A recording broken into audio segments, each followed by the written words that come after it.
GST का जो पैसा कलेक्ट होता है वो सेंट्रल और स्टेट गवर्नमेंट दोनों के बीच में डिवाइड होता है। जितना भी जैसे 10,000 का जीएसटी का पैसा कलेक्ट हुआ वो सेंट्रल में 5,000 और स्टेट में 5,000 के बीच में डिवाइड होगा। और मेरा नाम है Rubani, I am a chartered accountant. और आज मैं आपको बता रहा हूँ जीएसटी की टाइप्स, कितने टाइप की जीएसटी होती है। हम जीएसटी को डिवाइड कर सकते हैं सीजीएसटी, एसजीएसटी स्टेट वाली, और IGST integrated, and fourth one is यूजीएसटी जिसे यूनियन टेरिटरी की जीएसटी बोलते हैं। सबसे पहले मैं आपको बताता हूँ इंट्रा स्टेट सेल की।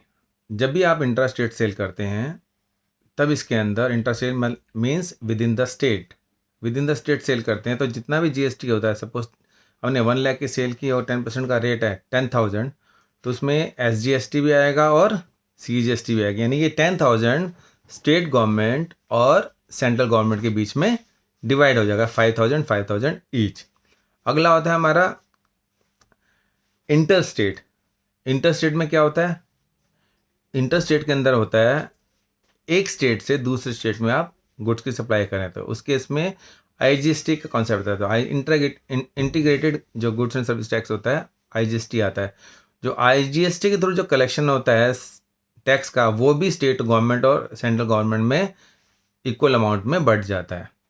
और आईजीएसटी का दूसरा एग्जांपल हमारा ये भी है, अगर कोई स्टेट गवर्नमेंट किसी यूजीएसटी को ट्रांसफ़र करती है तो उसमें भी आईजीएसटी होता है, लगता है। तो आईजीएसटी भी सेम जो आता है इसके अंदर जो गवर्नमेंट आता है वो स्टेट गवर्नमेंट और सेंट्रल गवर्नमेंट में इक्वली डिवाइड होता है।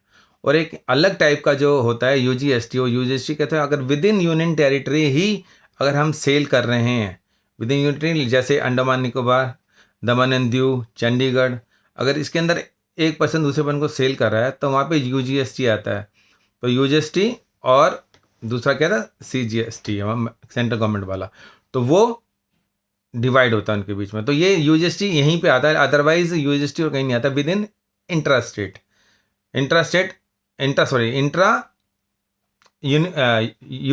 इंट्रा यूटी में अगर करते हैं तो वो आपका यूजीएसटी आता है, अदरवाइज यूजीएसटी का एक्सपेंस नहीं होता। इवन एक स्टेट से अगर यूजीएसटी में आप ट्रांसफ़र करेंगे तो वो भी ट्रांसफ़र आपका आईजीएसटी के अंदर आता है जो कि स्टेट और सेंट्रल में इक्वली डिवाइड हो जाता है।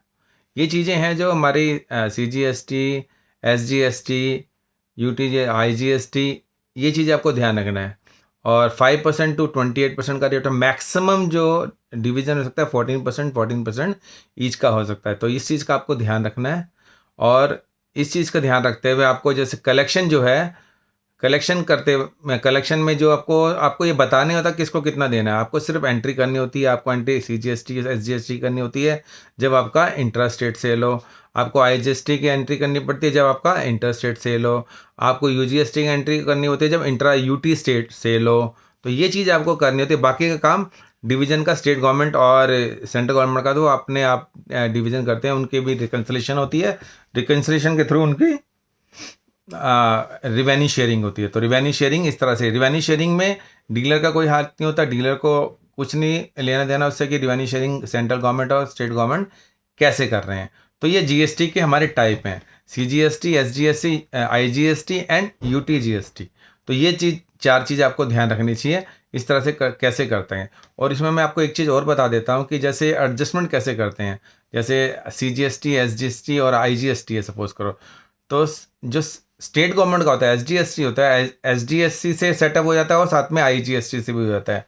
और ऐसे सीजीएसटी है, जो सीजीएसटी होकर से आईजीएसटी से भी सेटअप हो जाता है और सीजीएसटी से खुद हो जाता है। ऐसे ही हमारा आईजीएसटी को हम पहले आईजीएसटी से करते हैं, फिर हम सेटल उसको करते हैं, उससे हम स्टेट का भी कर सकते हैं और सेंट्रल का भी कर सकते हैं। तो ये चीज़ आपको ध्यान रखनी है। तो ये शेयरिंग मैंने आपको बता दिया और किस तरह से इसका जो डिवीज़न है यानी सेट ऑफ कहते हैं, सेट ऑफ जीएसटी किस तरह से कर सकते हैं।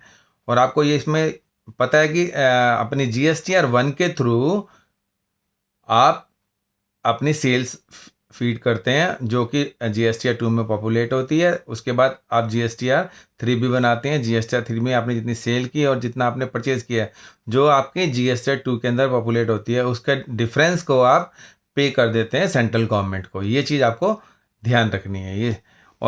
ये थी GSTR 1 और GSTR 2 auto populated and GSTR 3B की बात। और रजिस्ट्रेशन लेके मैं आपको एक इंपॉर्टेंट चीज़ बताना, इसमें एक ट्रेमेंडस चेंज आने वाला रजिस्ट्रेशन के अंदर। वो ट्रेमेंडस चेंज क्या है?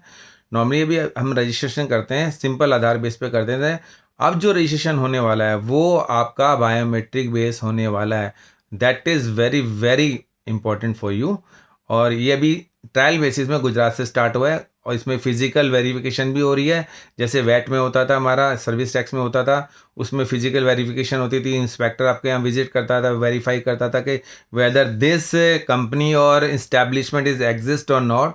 ये आपका स्टार्ट होने वाली। The rules are going to be very stringent. So आपको फेक जो एंटरप्राइजेज बनाते थे, जिससे बहुत केसेस देखे गए GST के अंदर, फेक एंटरप्राइजेज की वजह से वो अब GST है, GST डिपार्टमेंट, GST जो अथॉरिटीज़ हैं वो इसको अब चेंज करना चाह रही हैं। और इसके लिए आपको अभी फ़िलहाल दिल्ली, बाकी अदर दैन गुजरात में स्टार्ट नहीं हुआ है। तो जब गुजरात में भी चल रहा है, गुजरात में क्या करते हैं, आपको पहले वहाँ पे अपडेट करना पड़ेगा कि मतलब आप आधार बेस करें। आधार बेस करने के बाद आपको आधार सेंटर में जाना है।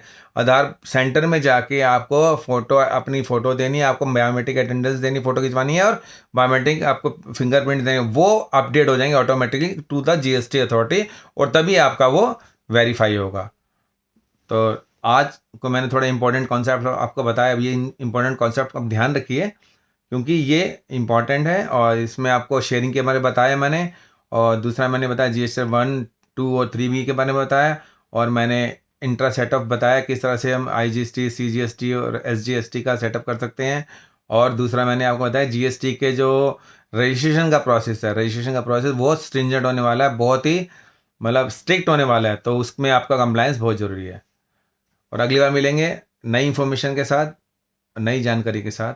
तब तक के लिए गुड बाय।